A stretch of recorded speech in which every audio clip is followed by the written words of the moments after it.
en direct dans la rue à côté de la suite où nous avons mangé. Alors aujourd'hui c'est un moment qui n'était pas prévu. J'ai un ami qui n'est pas là, Thierry Grillet, qui a commencé, avant de faire des livres sur les mystiques méditerranéens, qui a commencé comme photographe, photoreporter. Et il avait une agence avec sa femme Corinne Grillet, les deux. Rien à voir avec le barbecue et Sandrine Rousseau. Et il me dit, ah mais on était à Paris, j'ai fait des photos, j'ai des photos de Fidel Castro, des photos de Mitterrand, des photos de Chirac, de Lech Walesa, mais imprime-les-moi, ça me ferait plaisir, c'est l'histoire. Il me dit, mais non, ça intéresse personne, c'est comme les gros gitans qui traversent le champ de la caméra. Et puis, ils ont ressorti récemment, je ne sais plus à quelle occasion, leur vieillerie, comme on dit du grenier. Ils les ont imprimés, ils me les ont offerts. Hier, Alain Potier, que vous avez devant vous, m'appelle et me dit, vous mangez où? Je dis, on mange à la suite. Il dit, je viens. Et il se trouve qu'Alain Potier a des anecdotes et avec Fidel Castro et avec François Mitterrand et avec Jacques Chirac même. Alors Alain, raconte. Non mais là tu me fais faire un bilan, on va raconter des histoires courtes, on va pas embêter comme ça tout le monde sur des anecdotes.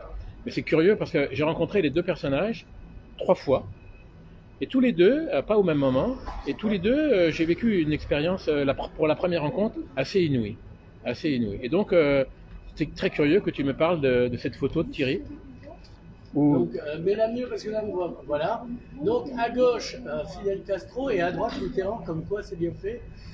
Et ça a été pris en 94 à l'occasion de la rencontre à l'UNESCO. Et donc Fidel Castro n'est pas en tenue militaire. Oui, c'est la première fois qu'il met un costume et qu'il est présent à une réunion internationale en costard-cravate. C'est la première On fois. avait déjà vu le Che en costume, Oui. notamment quand il avait changé de look pour passer ailleurs, comme on dit. Oui. Mais Fidel, c'était bien la première fois. Alors, bon, on va commencer par Mitterrand avant Castro, oui, puisque dans l'ordre des choses, tu travaillais avec Madame Mitterrand. Oui, et ça se passait à la Tché, donc on est en 83, et on mange, François Mitterrand n'est pas là, et on sait qu'il doit arriver dans la soirée. Mmh. Et à la fin du repas, j'ai demandé à Daniel Mitterrand si on pouvait fumer le cigare, le Havane. Elle va me chercher un coffre en cigare, parce que je savais qu'il existait un cigare mythique qui s'appelait le Cohiba, qui n'était pas du tout public, qui était un cigare diplomatique. C'était le Havane diplomatique. Et qu'on ne le trouvait que dans les réseaux d'ambassades. Et je savais que le Castro offrait au président des républiques un coffre en ébène de 200 Lanceros. Et je savais qu'il avait offert un tel coffret à François Mitterrand. Et Daniel Mitterrand, elle me dit, mais oui, bien sûr, François ne fume plus. Elle est partie chercher le coffre. Elle, qui était quand même assez frêle, est allée chercher ce coffre en ébène de 200. Un coffre en ébène, c'est très lourd, avec 200 Lanceros dedans, etc. Et je suis complètement presque choqué parce que j'avais jamais vu ce coffre. J'avais jamais vu en vrai un Cohiba. Et elle me dit, servez-vous. Et donc je vais pour en prendre un, j'en prends un, et elle me dit, mais prenez-en plus. Et ça ne se fait pas, tu vas à une soirée cigare, tu ne prends pas 2 cigares, tu ne prends pas 3, tu ne prends pas 4, tu ne prends pas 5, tu en prends un seul. Et je suis gêné, mais si, il me dit. Et avec ces 2 paluches, elle m'en prend une vingtaine, qu'elle me met à côté de moi. Et là, je suis un peu éberlué, honoré, mais un peu gêné en même temps. Me voilà avec un butin. La soirée se passe, François n'arrive pas, François doit arriver. Donc Daniel me propose d'attendre dans un salon avec une chaise longue magnifique, qui est une chaise finlandaise, qui a été vendue aux enchères d'ailleurs. Et donc je me repose là avec mon butin, que je pose sur une petite table. Peut-être 5 minutes après, là j'étais bien, hein, belle journée, on avait bien travaillé, belle journée.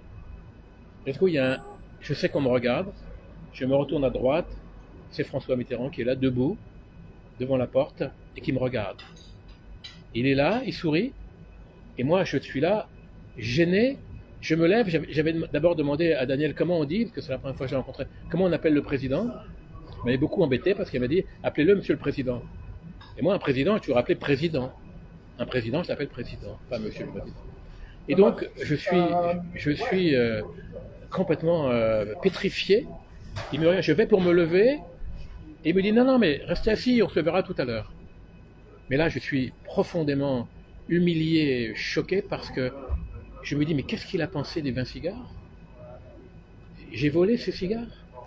En fait, elle me les a donnés, mais qu'est-ce qu'il a pu penser?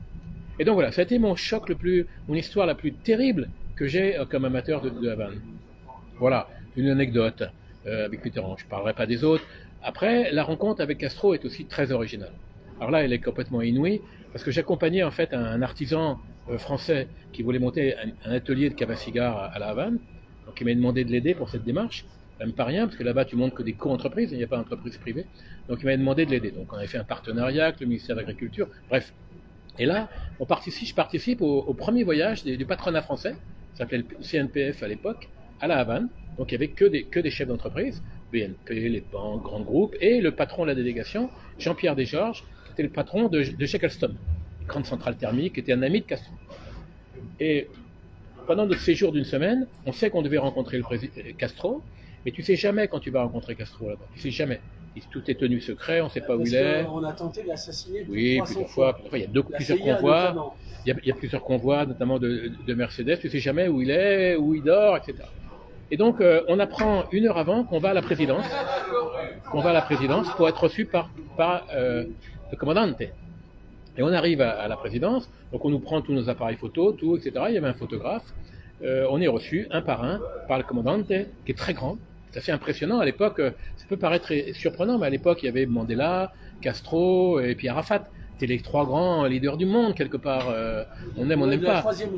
Troisième voie. Castro est un dictateur, mais quelque part, il était ce qu'il était. Et donc, on se retrouve là. Et en fait, c'est un apéritif dînatoire. Alors déjà, les apéritifs étaient délicieux, à la présidence, etc., comme il faut. Et donc, Jean-Pierre Desgeorges m'appelle pour me dire, Castro était assis avec Jean-Pierre Desgeorges, et l'interprète, et Jean-Pierre Desgeorges, le patron de Zeglen, m'appelle, il me dit, Alain, venez avec nous. Du coup, je m'assois à la petite table et je suis à côté de Castro. Et là, il se passe une scène merveilleuse. Castro qui est très cultivé sur les poètes. Il connaît... Pas français? Non, il parle espagnol. Là. Il y avait la traductrice. Moi, je parle espagnol, mais il y avait la traductrice pour les mots compliqués. Et donc, on discute. Il cite les poètes chinois. Enfin bref, les poètes. Il connaît tout ça. C'est un dictateur humaniste. Ça, c'est curieux comme position. Bref. C'est Frédéric II de Prusse, quoi. Il regarde Jean-Pierre Desgeorges et lui dit, c'est quoi l'Europe? Et nous voilà partir, Jean-Pierre Desgeorges, dans une explication de ce qu'était l'Europe à l'époque. On était 12 pays. Certains ont connu ça. On était que 12 pays. Alors Jean-Pierre Desgeorges explique magnifiquement bien c'est quoi. Il lui explique l'économie.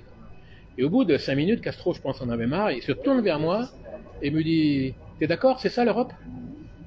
Et moi, je suis pris de pourvu. Je lui dis, mais commandante, je lui dis, je sors mon passeport. Je lui dis, mais c'est facile.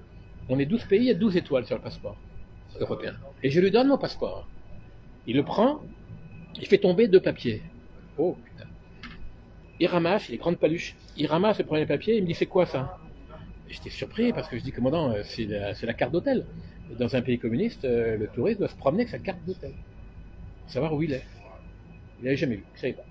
Déjà, dis donc sur sa connaissance des lieux. Bref, il prend l'autre papier, c'est la carte de tourisme, puisque tu n'as pas de visa sur le passeport, sinon tu ne peux plus aller aux États-Unis. Donc on te donne une carte de tourisme qui est volante, qui n'est pas dans le passeport. Il n'avait jamais vu ça, je lui explique.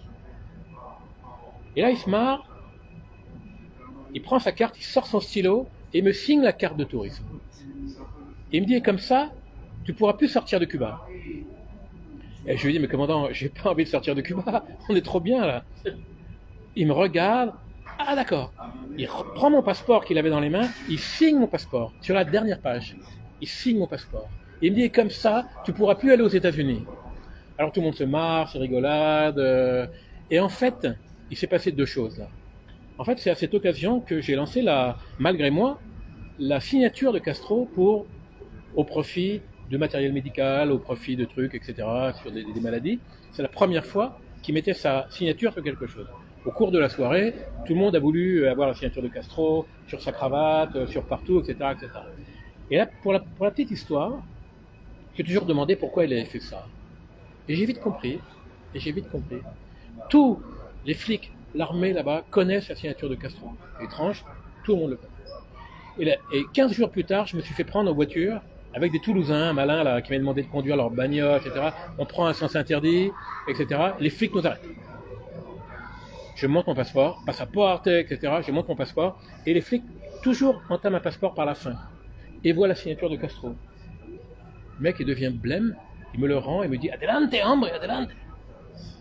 Et ensuite, un mois plus tard, je revenais à La Havane, parce que là, je travaillais pour monter donc le musée international du cigare.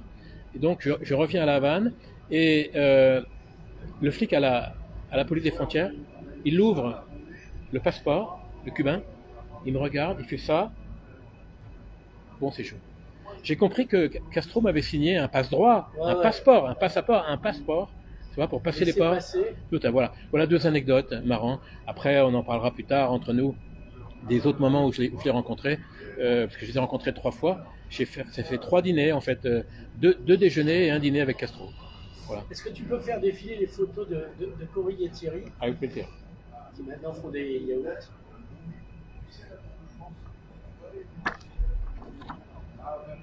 Ouais, on va voir ça. Voilà, les 2 là. Donc ça, c'est à l'UNESCO, c'est en 94, et c'est la première fois qu'on voit Fidel Castro en costard. Ouais. Donc ça, c'est à l'Élysée, non? Oui.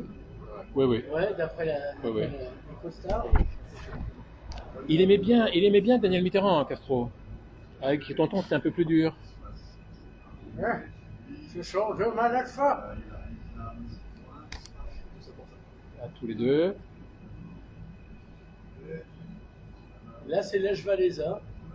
Donc, et là, président de la Pologne. On change de registre, mais là, je te raconterai pas une histoire que j'ai eue avec Chirac. Jacques Chirac. Chichi.